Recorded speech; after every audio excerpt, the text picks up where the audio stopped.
നഗരം മുഴുവൻ കനത്തിരുട്ടിൽ ആണ്ടിരിക്കുകയാണ്. വല്ലപ്പോഴും കടന്നു പോകുന്ന വാഹനങ്ങളുടെ ശബ്ദമൊഴിച്ചാൽ പുറത്ത് കടുത്ത നിശബ്ദതയാണ്. എന്നാൽ ആ വലിയ നഗരത്തിന്റെ ഒരു ഇടുങ്ങിയ തെരുവിലെ ചെറിയൊരു മുറിക്കുള്ളിൽ നിന്ന് ഒരു ശബ്ദം മാത്രം നിരന്തരം കേൾക്കാമായിരുന്നു. അത് ഒരു പഴയ തയ്യൽ മെഷീൻ ചലിക്കുന്ന ശബ്ദമായിരുന്നു.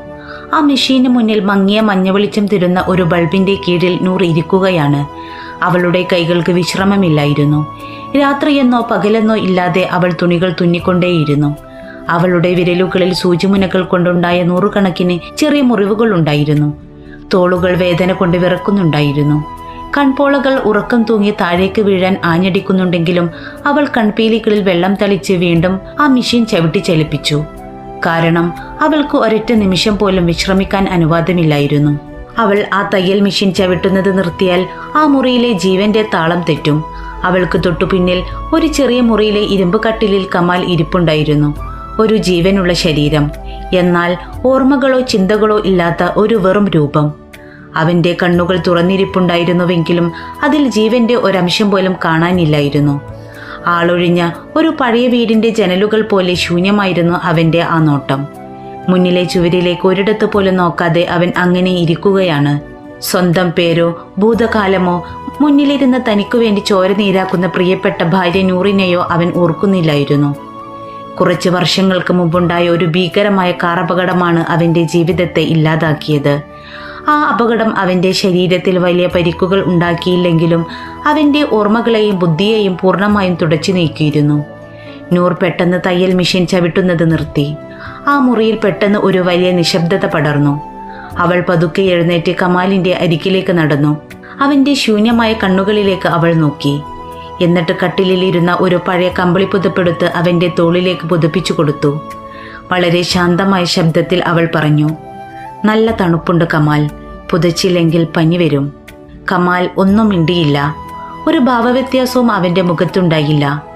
നൂർ കട്ടിലിനരികിൽ തറയിലിരുന്നു. അവന്റെ കൈകൾ സ്വന്തം കൈക്കുള്ളിലാക്കി അവൾ ചോദിച്ചു, "നീ എന്നെ കേൾക്കുന്നുണ്ടോ കമാൽ? ഞാൻ ഇവിടെയുണ്ട്, നിന്റെ ഭാര്യ നൂർ. നീ എന്നെ മറന്നാലും ഞാൻ നിന്നെ തനിച്ചാക്കില്ല."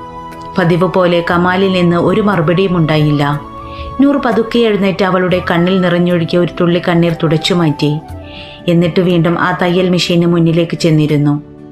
ആ ശബ്ദം വീണ്ടും ആ മുറിയിൽ മുഴങ്ങി. എന്നാൽ ഇത്തവണ ആ തയ്യൽ മെഷീന്റെ ശബ്ദത്തോടൊപ്പം ആ മുറിയിലെ ചെറിയൊരു മേശപ്പുറത്തിരുന്ന ചില കാര്യങ്ങൾ കൂടിയുണ്ടായിരുന്നു. അവിടെ വലിയൊരു സിവിൽ എഞ്ചിനീയറിംഗ് പുസ്തകം തുറന്നു വെച്ചിട്ടുണ്ടായിരുന്നു. അതിനരികിൽ ഒരു ചുവന്ന പേനയും കുറെ ഡയറി കുറിപ്പുകളും ഒപ്പം ഓൺലൈൻ ക്ലാസുകൾ നടന്നുകൊണ്ടിരിക്കുന്ന ഒരു പഴയ മൊബൈൽ ഫോണും ഉണ്ടായിരുന്നു. നൂർ രാത്രികളിൽ തുണി തുന്നുന്നത് വെറുമൊരു വരുമാനത്തിന് വേണ്ടി മാത്രമായിരുന്നില്ല. അവൾ ആ രാത്രികളിൽ ഉറക്കമിളിച്ചിരുന്ന് എഞ്ചിനീയറിംഗ് പഠിക്കുകയായിരുന്നു. അവൾ പഠിച്ചത് അവൾക്കൊരു ജോലി നേടാനോ പ്രശസ്തിക്കോ വേണ്ടിയായിരുന്നില്ല. അപകടത്തിനു മുമ്പ് കമാൽ ഒരു സിവിൽ എഞ്ചിനീയർ ആയിരുന്നു. അവൻ വലിയൊരു എഞ്ചിനീയർ ആകണമെന്ന് ആഗ്രഹിച്ചിരുന്നു. കമാലിന്റെ നഷ്ടപ്പെട്ട ബുദ്ധിയെയും അറിവുകളെയും സ്വന്തം അറിവ് കൊണ്ട് തിരിച്ചു പിടിക്കാൻ നൂർ തീരുമാനിച്ചു. കമാലിന്റെ മനസ്സിലേക്ക് ആ അറിവുകൾ വീണ്ടും പകർന്നു നൽകണമെങ്കിൽ തനിക്ക് ആ വിഷയത്തിൽ പൂർണ്ണമായ അറിവുണ്ടാകണമെന്ന് അവൾ തിരിച്ചറിഞ്ഞു. പകൽ മുഴുവൻ തുണികൾ തുന്നി കാശുണ്ടാക്കി അവൾ കമാലിന് വേണ്ട മരുന്നുകൾ വാങ്ങി. രാത്രികളിൽ കമാലിനെ ഉറക്കിയ ശേഷം അവൾ പുസ്തകങ്ങളിലേക്ക് തലപുഴുത്തി. കഠിനമായ സമവാക്യങ്ങളും കെട്ടിടങ്ങളുടെ പ്ലാനുകളും അവൾ മനഃപ്പാടമാക്കി. ദിവസങ്ങളും മാസങ്ങളും കടന്നുപോയി. വീട്ടിലെ പല സാധനങ്ങളും ഓരോന്നായി അപ്രത്യക്ഷമാകാൻ തുടങ്ങി. ഒരു തണുപ്പുള്ള രാവിലെ ഒരു ആൾ വന്ന് അവരുടെ വീട്ടിലെ വലിയ അലമാര വണ്ടിയിൽ കയറ്റിക്കൊണ്ടുപോയി. കമാൽ അത് നോക്കി നിന്നു. നൂർ അവന്റെ അരികിൽ വന്ന് പുഞ്ചിരിച്ചുകൊണ്ട് പറഞ്ഞു, "അത് പഴയതായിരുന്നു കമാൽ, നമുക്കിതിലും നല്ലത് പിന്നീട് വാങ്ങാം." അവൾ അവളുടെ വിവാഹമോതിരവും വിൽക്കാൻ തീരുമാനിച്ചു. വലിപ്പമുള്ള നന്നായി തിളങ്ങുന്ന ആ മോതിരത്തിലേക്ക് അവൾ ദീർഘനേരം നോക്കി നിന്നു. സ്വന്തം വിവാഹത്തിന്റെ ഓർമ്മയാണത്. എങ്കിലും അടുത്ത നിമിഷം അവൾ അത് കയ്യിലൊതുക്കി നേരെ ഒരു സ്വർണ്ണക്കടയിലേക്ക് നടന്നു. കടക്കാരൻ ചോദിച്ചു, "മോളെ, ഉറപ്പാണോ? നല്ല കട്ടിയുള്ള സ്വർണമാണ്." നൂർ ശാന്തമായി മറുപടി നൽകി, "അതെനിക്ക് വിൽക്കണം. എനിക്ക് ചില പുസ്തകങ്ങൾ വാങ്ങാനുണ്ട്." അവിടെ വെച്ച് അവൾ കരഞ്ഞില്ല. എന്നാൽ പുസ്തകങ്ങളുമായി വീട്ടിൽ തിരിച്ചെത്തിയപ്പോൾ കമാൽ കാണാതെ അവൾ മുറിയിലിരുന്ന് ഒരുപാട് കരഞ്ഞു. എങ്കിലും കമാലിന് മുന്നിലെത്തുമ്പോൾ അവൾ ആ കണ്ണീരെല്ലാം തുടച്ചു മാറ്റി വീണ്ടും പുഞ്ചിരിക്കുമായിരുന്നു. രാത്രി 3 മണിയായി കാണും. നൂർ മേശപ്പുറത്തിരുന്ന വലിയ പുസ്തകത്തിന് മേൽ തലവെച്ച് ക്ഷീണം കൊണ്ട് ഉറങ്ങിപ്പോയി. പെട്ടെന്ന് അവളുടെ പിന്നിൽ ഒരു ചെറിയ ചലനമുണ്ടായി. അവൾ നെട്ടിപ്പിടഞ്ഞ് എഴുന്നേറ്റ് നോക്കുമ്പോൾ കമാൽ കട്ടിലിൽ നിന്ന് എഴുന്നേറ്റ് അവളുടെ മുന്നിൽ വന്ന് നിൽക്കുകയാണ്. അവൻ നൂറിന്റെ കണ്ണുകളിലേക്ക് നോക്കി. വെറും 2 സെക്കൻഡ് മാത്രമാണ് അവൻ നോക്കിയത്. എന്നാൽ ആ 2 സെക്കൻഡിൽ അവന്റെ കണ്ണുകളിൽ പഴയ കമാലിന്റെ ഒരു തിളക്കം നൂറിന് കാണാൻ കഴിഞ്ഞു. അവളുടെ ഉള്ളിൽ പ്രതീക്ഷയുടെ ഒരു വലിയ വിളക്ക് തെളിഞ്ഞു. എന്നാൽ അടുത്ത നിമിഷം തന്നെ കമാലിന്റെ കണ്ണുകൾ വീണ്ടും ശൂന്യമായി മാറി. അവൻ പതുക്കെ തിരിഞ്ഞു നടന്നു. നൂറിന്റെ കണ്ണിൽ നിന്ന് ഒരു തുള്ളി കണ്ണീർ പുസ്തകത്തിലേക്ക് വീണു. അവൾ മനസ്സിൽ പറഞ്ഞു, സാരമില്ല കമാൽ, നീ എൻ്റെ കൂടെ ഇവിടെയുണ്ടല്ലോ, അതുമാത്രം മതി എനിക്ക്. വർഷങ്ങൾ അങ്ങനെ കടന്നുപോയി. നൂറിന്റെ കറുത്തുമുടികളിൽ ചിലതൊക്കെ നരച്ചു തുടങ്ങിയിരുന്നു. ആ മുറിയുടെ ചുവരുകൾ മുഴുവൻ അവൾ സ്വന്തം കൈപ്പടയിൽ വരച്ചുണ്ടാക്കിയ കെട്ടിടങ്ങളുടെ പ്ലാനുകളും ഭൂപടങ്ങളും കൊണ്ട് നിറഞ്ഞു. കമാലിന്റെ ആരോഗ്യത്തിൽ വലിയ മാറ്റങ്ങൾ വന്നു തുടങ്ങി. അവൻ പതുക്കെ സംസാരിക്കാനും ആളുകളെ തിരിച്ചറിയാനും തുടങ്ങിയിരുന്നു. കമാലിനിപ്പോൾ കാര്യങ്ങൾ മനസ്സിലാകുമെന്ന ഘട്ടമെത്തിയപ്പോൾ നൂർ ഒരു വലിയ തീരുമാനമെടുത്തു.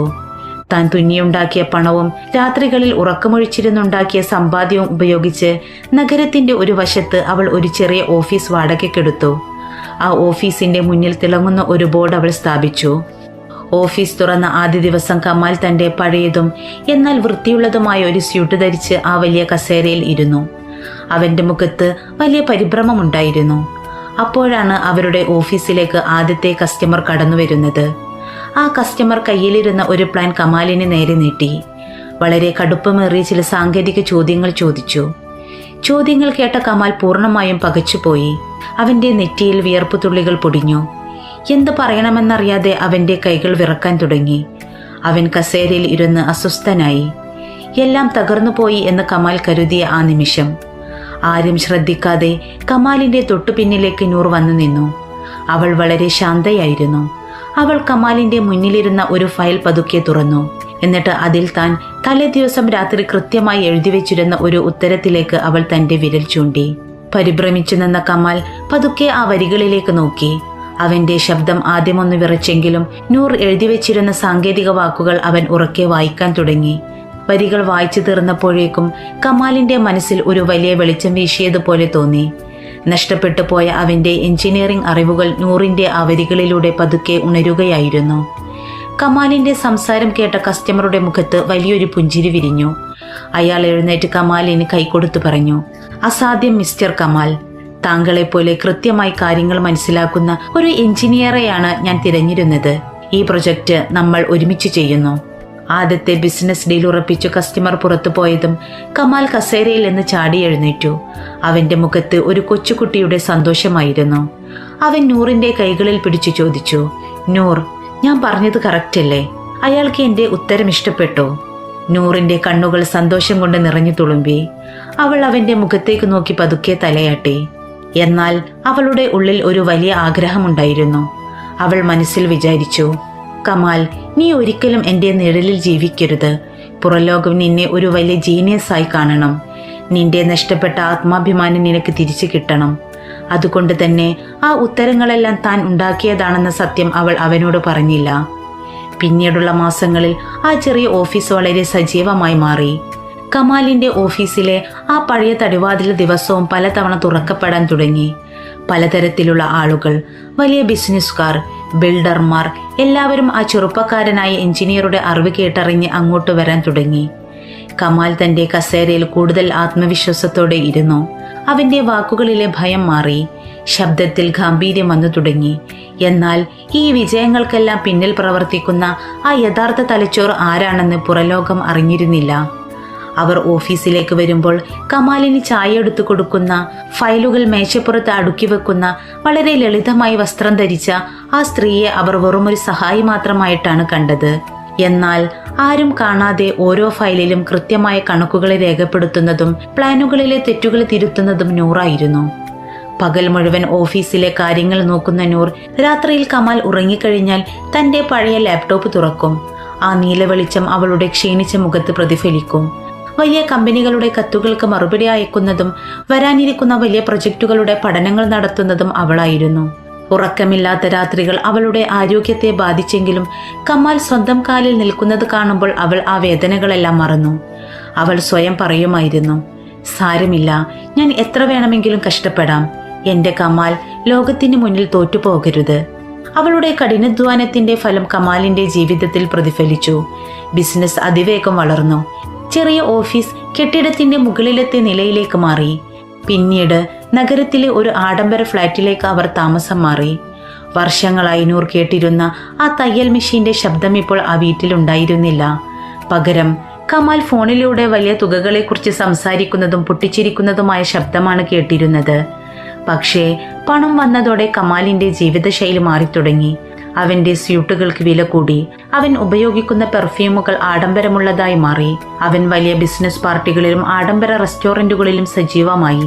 നഗരത്തിലെ പുതിയ ബിസിനസ് ഗ്രൂപ്പുകൾ അവനെ ഗ്രേറ്റ് എഞ്ചിനീയർ കമാൽ എന്ന് വിളിക്കാൻ തുടങ്ങി. ആ വിളിപ്പേര് അവന് ഒരുപാട് ഇഷ്ടപ്പെട്ടു.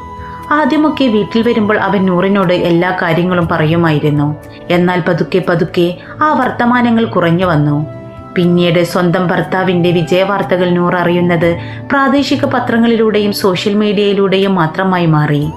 ഓഫീസിൽ നൂറിന്റെ സ്ഥാനം ഒരു ആഡംബര മേശയ്ക്ക് പിന്നിലെ സെക്രട്ടറിയുടേതായി മാറി. കമാൽ പുതിയ പുതിയ പങ്കാളികളുമായി കരാറുകളിൽ ഒപ്പിട്ടു. പലപ്പോഴും നൂർ വായിച്ചു നോക്കുന്നതിന് മുമ്പ് തന്നെ അവൻ തീരുമാനങ്ങൾ എടുത്തു.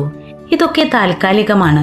ബിസിനസിന്റെ തിരക്കുകൾ കഴിയുമ്പോൾ എന്റെ പഴയ കമാൽ തിരിച്ചു വരും എന്ന് കരുതി നൂർ എല്ലാം സഹിച്ചു ശാന്തമായി ഒപ്പം നിന്നു.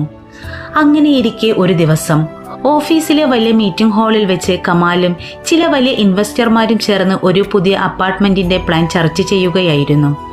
കമാൽ വളരെ ആത്മവിശ്വാസത്തോടെയാണ് സംസാരിച്ചിരുന്നത്. എന്നാൽ ആ ചർച്ചയ്ക്കിടയിൽ കമാൽ പ്ലാനിലെ ഒരു വലിയ തുകയുടെ കണക്കിൽ ഗുരുതരമായ ഒരു തെറ്റുവരുത്തി.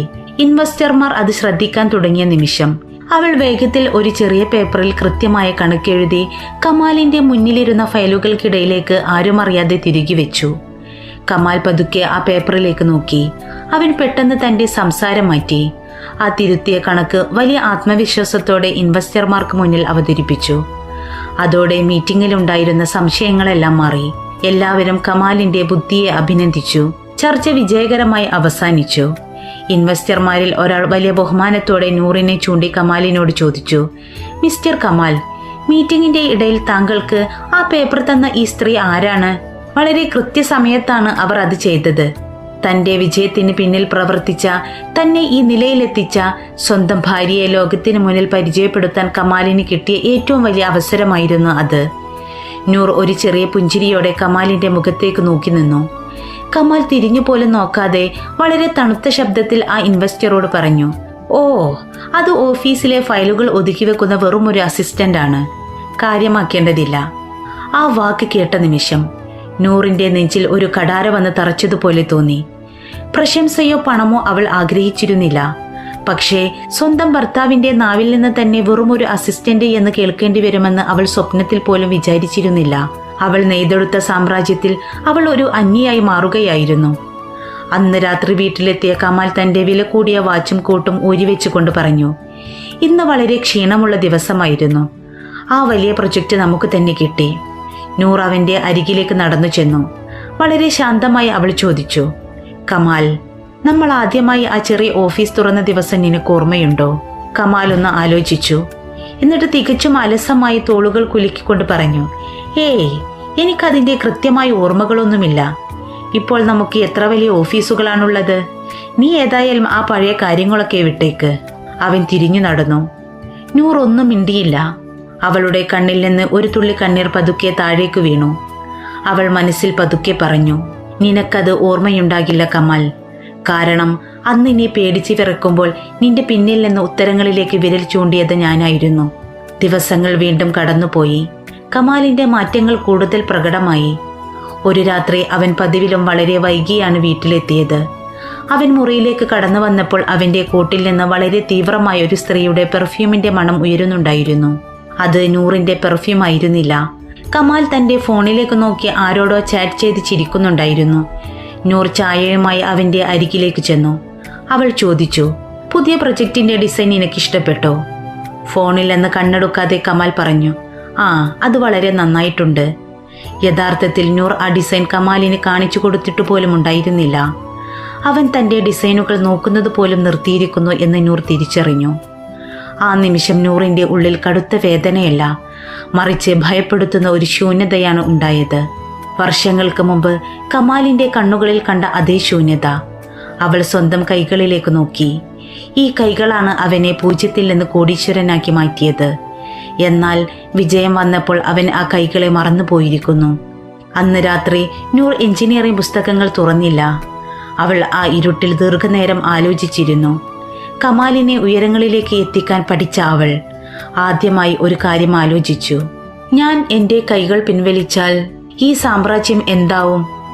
താൻ ജീവന് തുല്യം സ്നേഹിച്ച ഭർത്താവിൻ്റെ കോട്ടിൽ നിന്ന് ഉയർന്ന അപരിചിതമായ സ്ത്രീയുടെ പെർഫ്യൂം മണം നൂറിനെ ഉലച്ചു കളഞ്ഞു. ഫോണിൽ നോക്കി ആരോടോ പുഞ്ചിരിക്കുന്ന കമാലിനെ നോക്കി നിൽക്കുമ്പോൾ വേദനയേക്കാൾ വലിയൊരു തിരിച്ചറിവാണ് അവൾക്കുണ്ടായത്.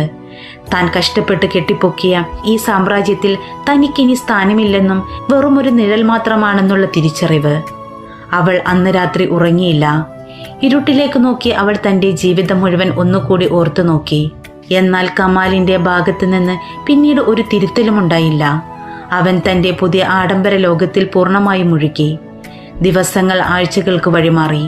കമാലിൻ്റെ കമ്പനി നഗരത്തിലെ ഏറ്റവും വലിയ പ്രൊജക്റ്റായ സ്കൈ ടവർ നിർമ്മാണത്തിനുള്ള കരാർ സ്വന്തമാക്കിയിരുന്നു.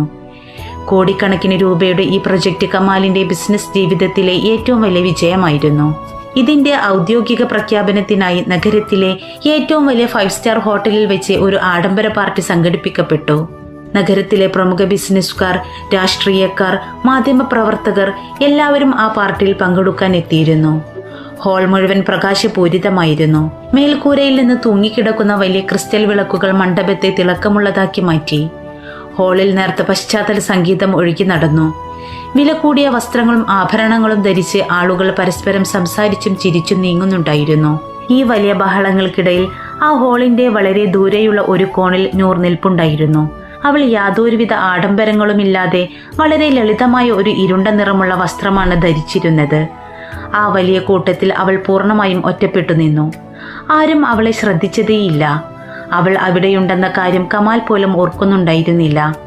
ഹാളിന്റെ നടുവിൽ കമാൽ ഉണ്ടായിരുന്നു. കറുത്ത നിറത്തിലുള്ള ലണ്ടനിൽ നിന്ന് പ്രത്യേകം തുന്നിച്ചെടുത്ത സ്യൂട്ടായിരുന്നു അവൻ ധരിച്ചിരുന്നത്. കയ്യിൽ കോടികൾ വിലമതിക്കുന്ന പുതിയ വാച്ചും മുഖത്ത് പണത്തിന്റെ അഹങ്കാരം തരുന്ന വലിയൊരു ആത്മവിശ്വാസവും ഉണ്ടായിരുന്നു. അവൻ ആളുകൾക്കിടയിലൂടെ നടന്ന് കൈകൾ കൊടുക്കുകയും പൊട്ടിച്ചിരിക്കുകയും ചെയ്യുന്നുണ്ടായിരുന്നു. അവൻ സംസാരിക്കുന്ന ഓരോ വാക്കിലും താൻ ഒരു വലിയ ജീനിയസ് ആണെന്ന ഭാവം പ്രകടമായിരുന്നു. നൂർ പതുക്കെ കമാലിന്റെ അരികിലേക്ക് നടന്നു ചെന്നു. അവൻ ആ നഗരത്തിലെ ഏറ്റവും വലിയ ഇൻവെസ്റ്ററായ മിസ്റ്റർ ശർമ്മയുമായി സംസാരിക്കുകയായിരുന്നു. ശർമ്മ കമാലിന്റെ തോളിൽ തട്ടിക്കൊണ്ട് വളരെ അഭിനന്ദനത്തോടെ പറഞ്ഞു, മിസ്റ്റർ കമാൽ, താങ്കളുടെ ഈ വിജയം അവിശ്വസനീയമാണ്. തീർച്ചയായും താങ്കളുടെ പിന്നിൽ വളരെ ശക്തമായൊരു ടീമുണ്ടായിരിക്കണം. കാരണം ഇത്രയും വലിയൊരു സാമ്രാജ്യം ഒരൊറ്റ മനുഷ്യന് മാത്രം കെട്ടിപ്പോക്കാൻ കഴിയില്ല. തൻ്റെ പിന്നിൽ നിന്ന നൂറിനെ നോക്കി ആ സത്യം വിളിച്ചു പറയാൻ കമാലിന് ലഭിച്ച രണ്ടാമത്തെ അവസരമായിരുന്നു അത്. എന്നാൽ കമാൽ ഒന്ന് തിരിഞ്ഞു നോക്കുക പോലും ചെയ്യാതെ വളരെ അഹങ്കാരത്തോടെ ഒരു ചെറിയ പുഞ്ചിരിയോടെ പറഞ്ഞു, താങ്കൾ പറഞ്ഞത് ശരിയായിരിക്കാം മിസ്റ്റർ ശർമ്മ. പക്ഷേ ഈ കമ്പനിയിലെ അവസാന തീരുമാനവും ബുദ്ധിയും എൻ്റേത് മാത്രമാണ്. ഞാൻ പറയുന്ന വഴിയിലൂടെ മാത്രമേ ഇവിടെ കാര്യങ്ങൾ നടക്കൂ. അവൻ സംസാരിച്ചു തീർന്നതും അവരുടെ അടുത്തേക്ക് സുന്ദരിയായ ഒരു യുവതി നടന്നു വന്നു.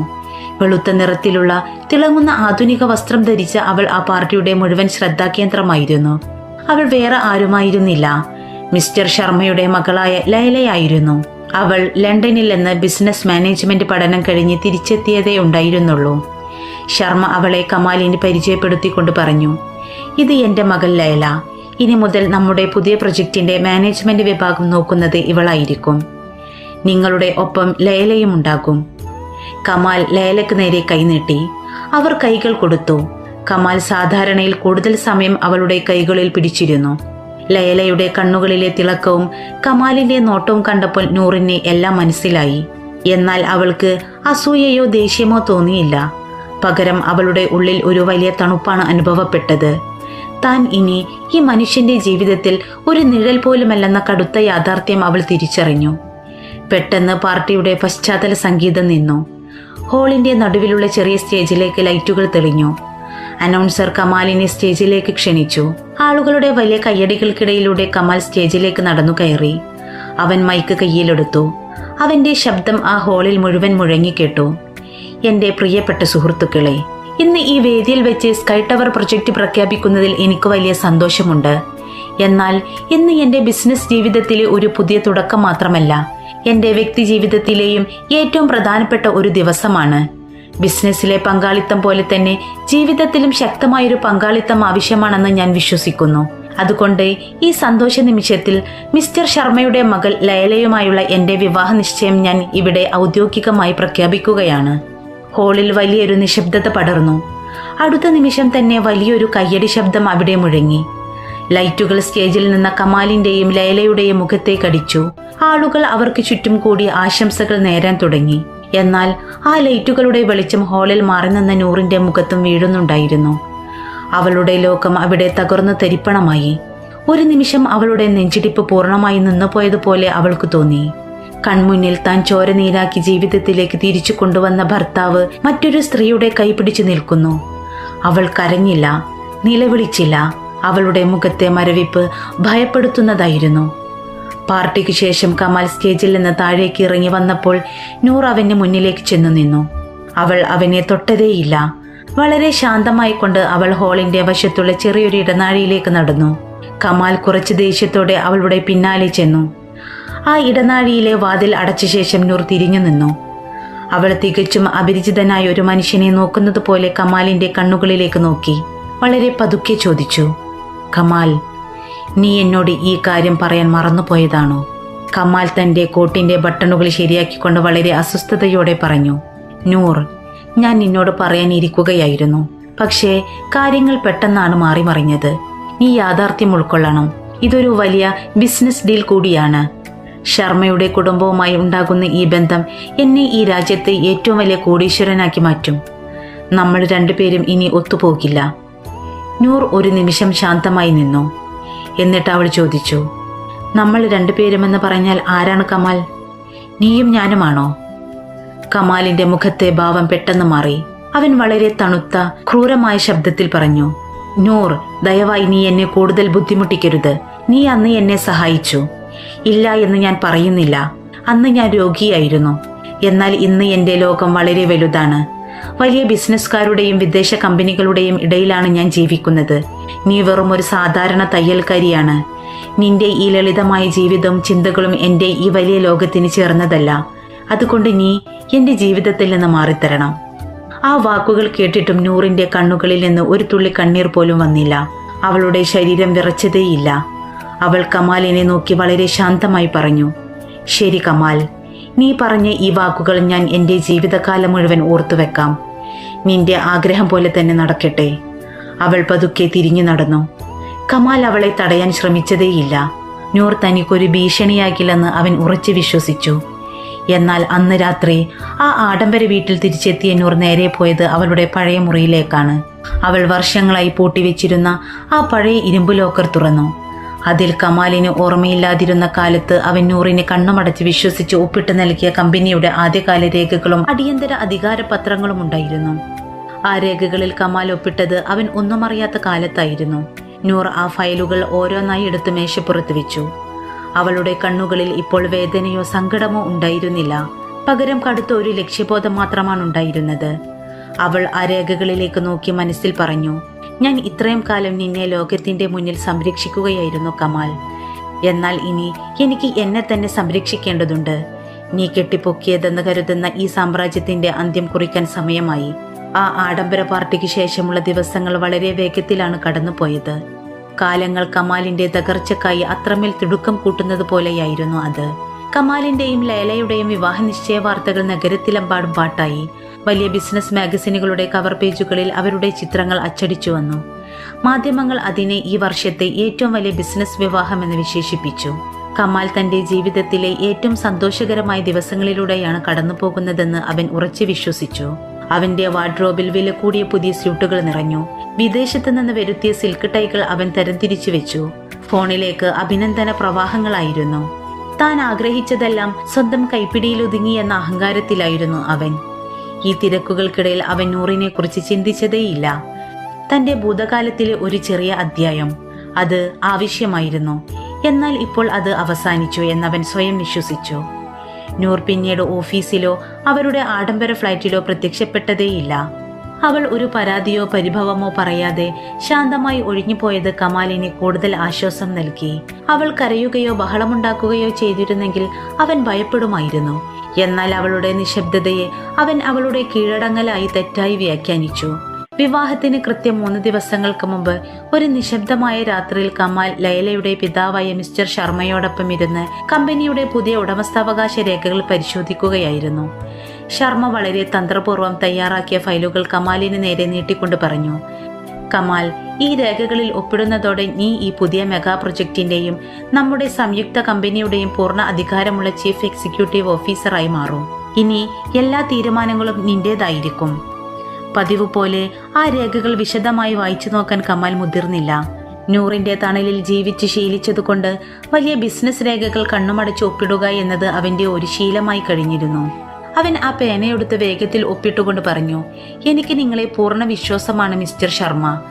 ശർമ്മയുടെ മുഖത്ത് ഒരു നിഗൂഢമായ പുഞ്ചിരി വിരിഞ്ഞു. പക്ഷേ കമാൽ അത് ശ്രദ്ധിച്ചില്ല. അങ്ങനെ ആ കാത്തിരുന്ന വിവാഹ ദിവസം എത്തിച്ചേർന്നു. നഗരത്തിലെ ഏറ്റവും വലിയ കൺവെൻഷൻ സെന്ററായിരുന്നു വേദിയായി നിശ്ചയിച്ചിരുന്നത്. ഹാളിന്റെ തറ മുഴുവൻ വെണ്ണക്കല്ല് പാക്കി തിളങ്ങി നിന്നിരുന്നു. മേൽക്കൂരയിൽ നിന്ന് ഭീമാകാരമായി ക്രിസ്റ്റൽ ഫാനുകളും വിളക്കുകളും തൂങ്ങിക്കിടന്നു. അന്തരീക്ഷത്തിൽ വിദേശത്ത് നിന്ന് എത്തിച്ച അപൂർവമായ റോസാപ്പൂക്കളുടെ സുഗന്ധം പടർന്നിരുന്നു. പാശ്ചാത്യ ക്ലാസിക്കൽ സംഗീതം പശ്ചാത്തലത്തിൽ ഒഴുകി നടന്നു. ക്യാമറ കണ്ണുകൾ എല്ലാ കോണുകളിൽ നിന്നും മിന്നിമറയുന്നുണ്ടായിരുന്നു. ഹാളിനോട് ചേർന്നുള്ള ഒരു റൂമിലെ വലിയ കണ്ണാടിക്ക് മുന്നിൽ കമാൽ നിൽക്കുകയായിരുന്നു. അവൻ തന്റെ വസ്ത്രങ്ങൾ ഓരോന്നായി ഒത്തുനോക്കി പുഞ്ചിരിച്ചു. കണ്ണാടിയിൽ നോക്കുമ്പോൾ വർഷങ്ങൾക്ക് മുമ്പ് ഒരു വീൽചെയറിലിരുന്ന് സ്വന്തം പേര് പോലും ഓർമ്മയില്ലാതെ അലഞ്ഞുതിരിഞ്ഞ ആ പഴയ ചെറുപ്പക്കാരനെ അവന് കാണാൻ കഴിഞ്ഞില്ല.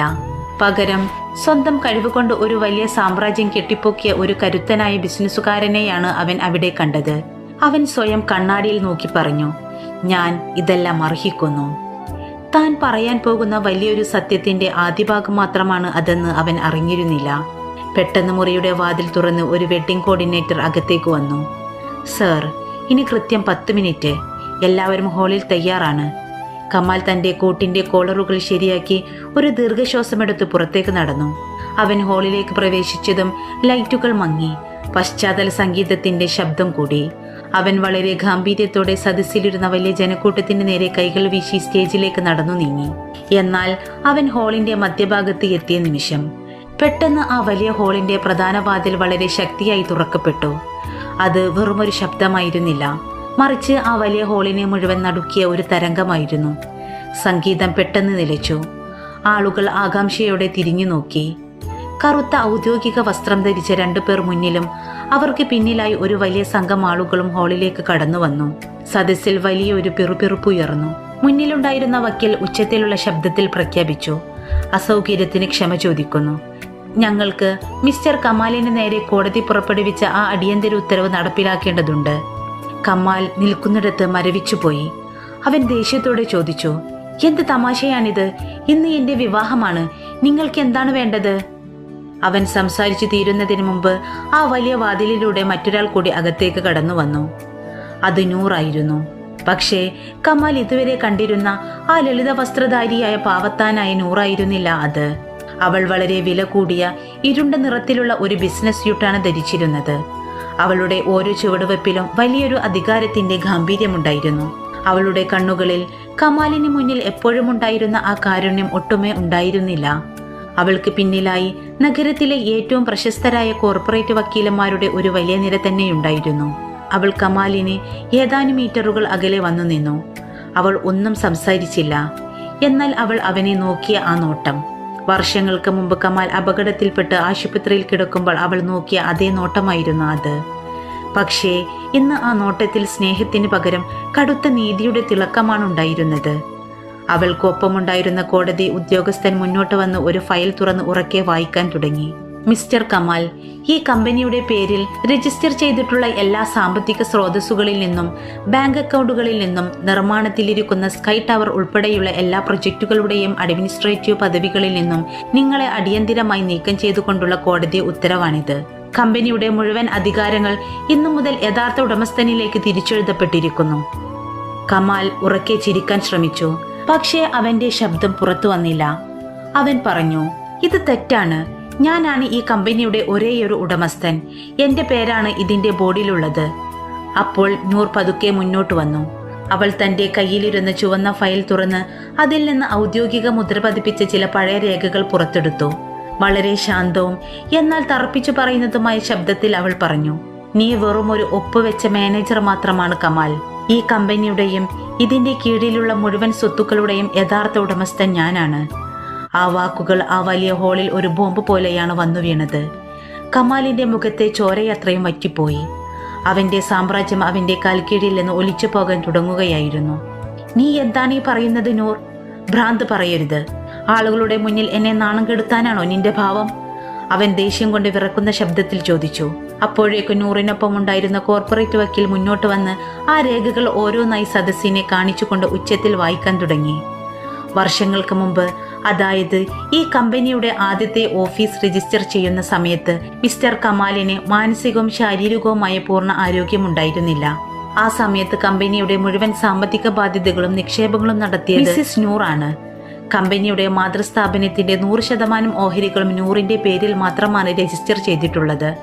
കൂടാതെ മിസ്റ്റർ കമാൽ തന്റെ പൂർണ്ണ ബോധത്തോടെ പിന്നീട് ഒപ്പിട്ട് നൽകിയ അടിയന്തര അധികാരപത്രപ്രകാരം ഈ ബിസിനസ് സാമ്രാജ്യത്തിന്റെ സർവ്വ അധികാരങ്ങളും നൂറിന് മാത്രമാണ്. മിസ്റ്റർ കമാൽ ഇവിടെ വെറും ഒരു അഡ്മിനിസ്ട്രേറ്റർ അഥവാ ശമ്പളം പറ്റുന്ന ഒരു ജീവനക്കാരൻ മാത്രമായിരുന്നു. കമാൽ വിറക്കുന്ന കൈകളോടെ ആ രേഖകൾ വാങ്ങി നോക്കി.